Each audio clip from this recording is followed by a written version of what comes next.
Hello students, myself Khyati Vyas from JMP English Medium Saraswati Group of Education. Today I am conducting the session for Social Studies, Grade 4, Chapter number 2, the Northern Mountains and the Northern Plains. And this is my session number 4 for this chapter. So before I start with this session, let me recap the previous sessions as we do every lecture. So in our previous session we learned about the northern mountains, that is Himalayas, as I told you. Himalayas जो है वो northern mountain में आता है, correct? Then northern mountain, it starts from Jammu and Kashmir to Arunachal Pradesh. The length is 2400 kilometers approximately and the width, okay, कितनी चौड़ाई है? Okay, 500 kilometers in the west and towards the east it is 200 kilometers. Now, we also studied that Himalayas are divided in 3 parallel ranges. 3 parallel range में ये divide होता है.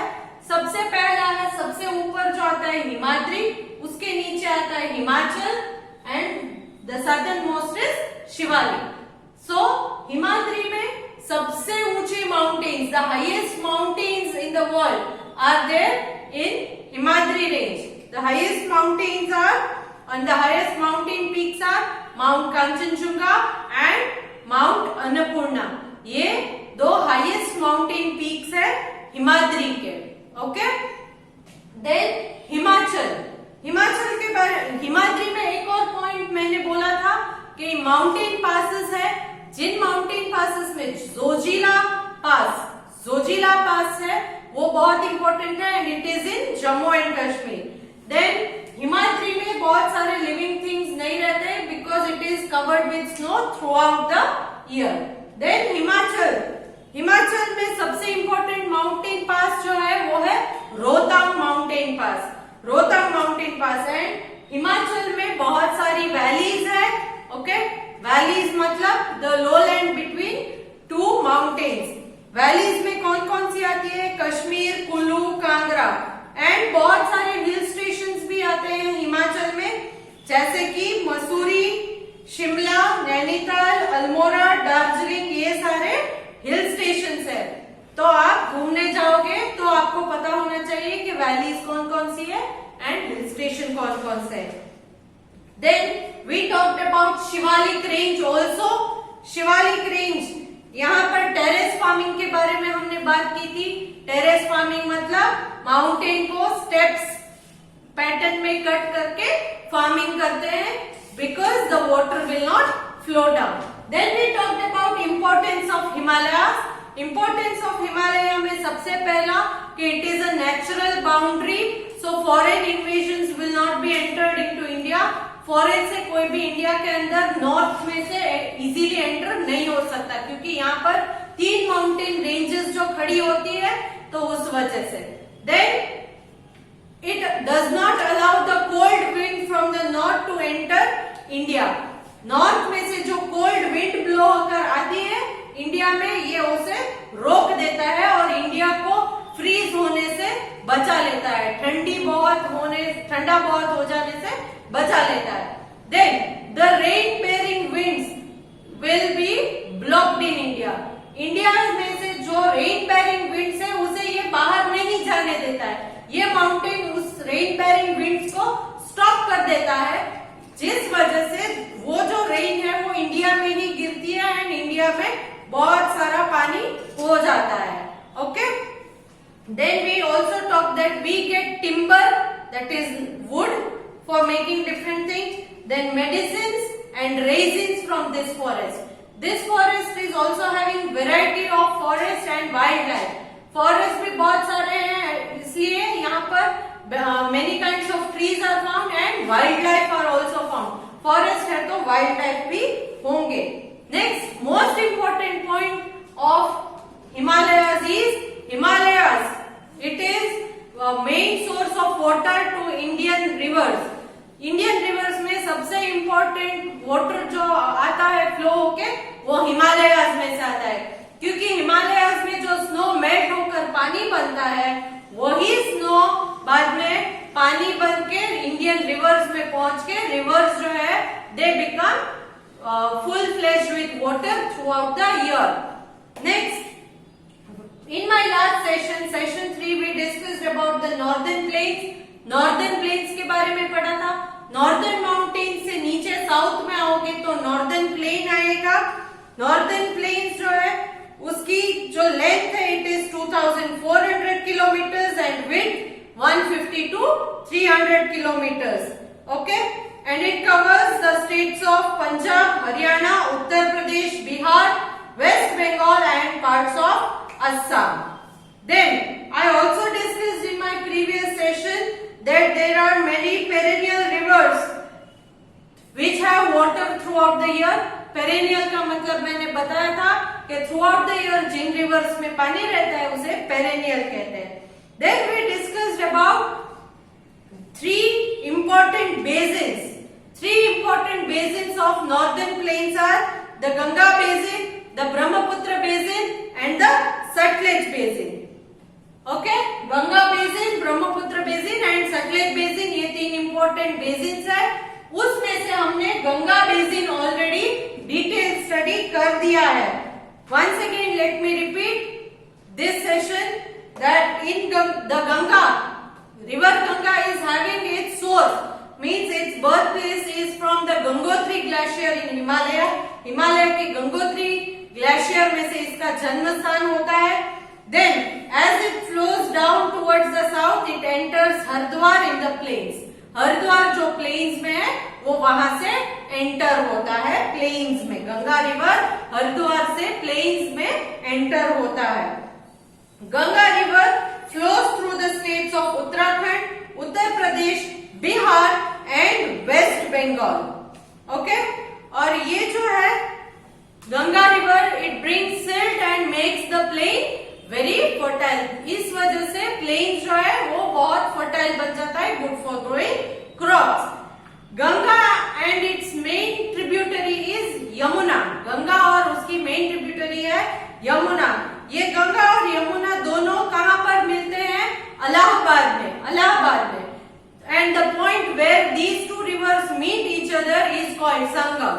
जहां पर ये गंगा और यमुना दोनों ट्रिब्यूटरी एक दूसरे से मीट होते हैं, ज्वाइन होते हैं, उस पॉइंट को संगम कहते हैं. और ये संगम का क्या इंपॉर्टेंस है?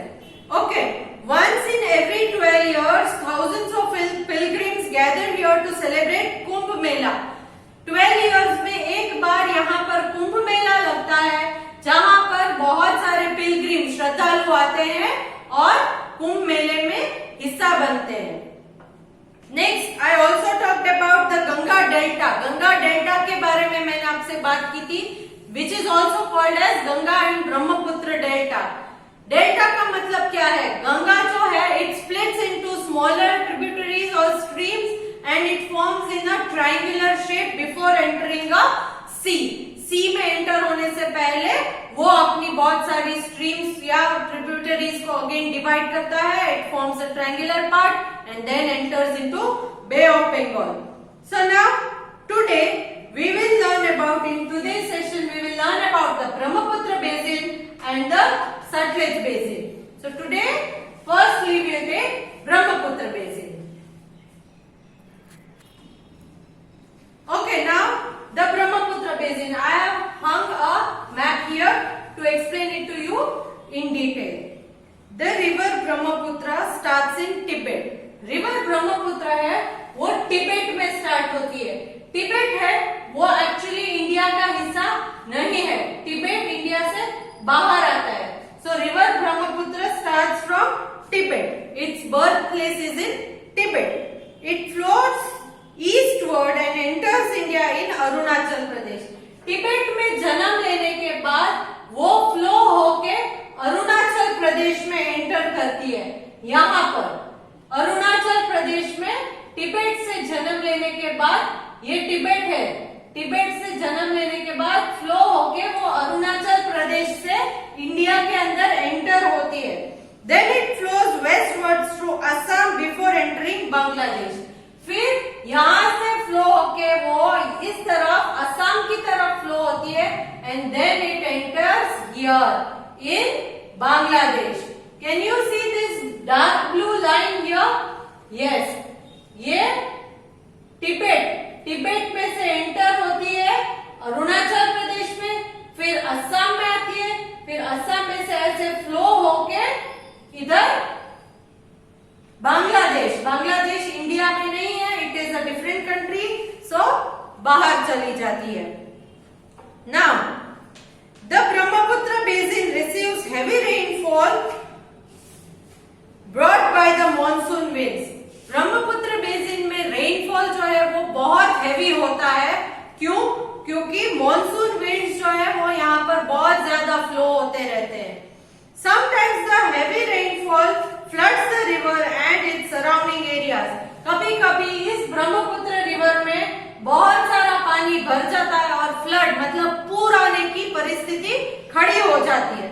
But the silt that is fertile soil, silt मतलब फर्टाइल सॉइल, मैंने आपको बताया था, produced by heavy flooding is excellent for growing crops such as jute, rice, which are grown widely in this area.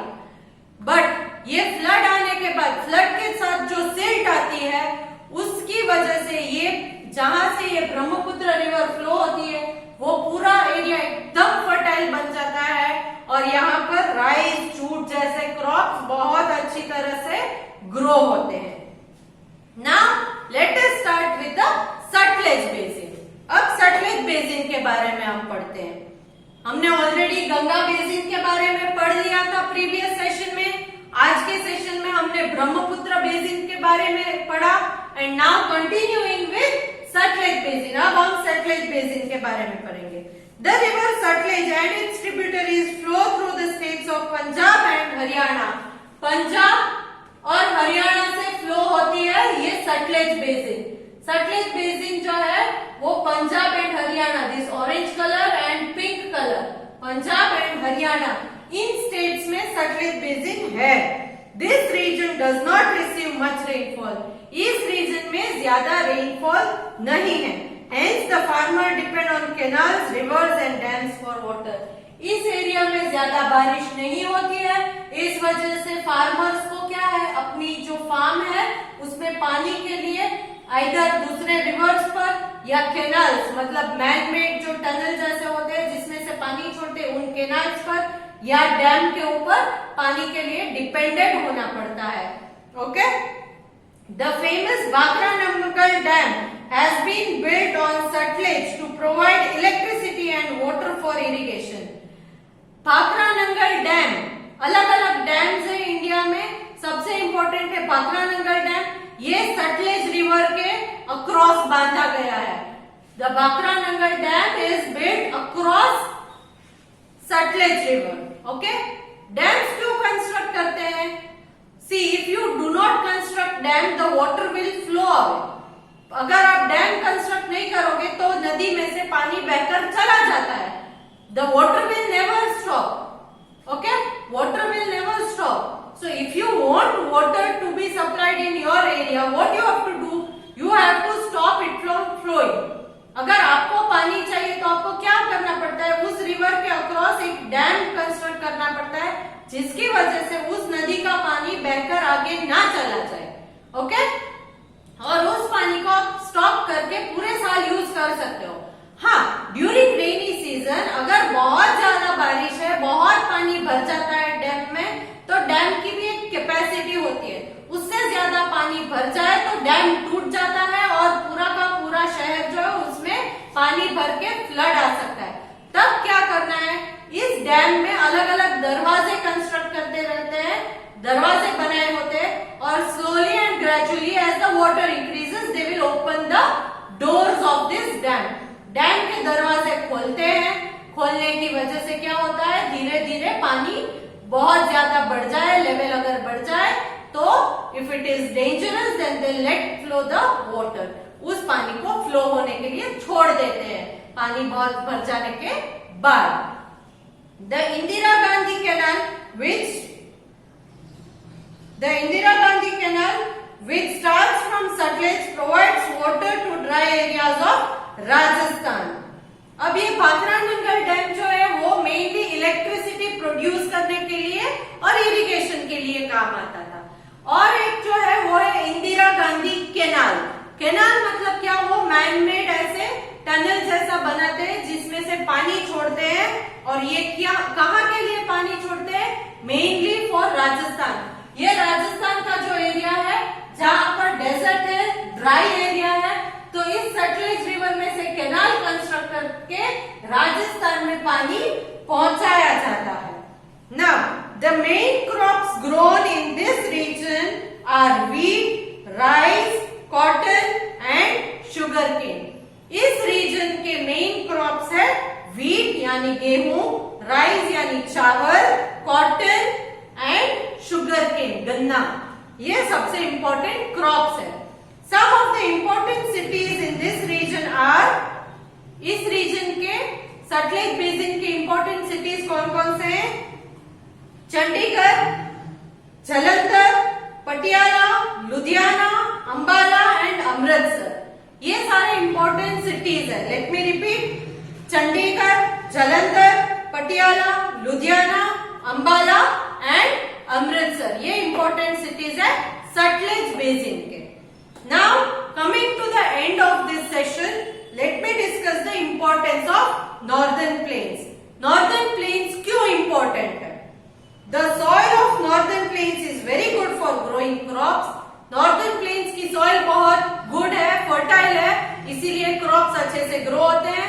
Northern mountain में से river आती है, river के साथ silt आती है, और silt यहाँ पर northern plain में deposit होने के बाद ये जो प्लेन्स है, नॉर्दर्न प्लेन बहुत फर्टाइल रीजन बन जाता है किसी भी तरह के क्रॉप को ग्रो करने के लिए।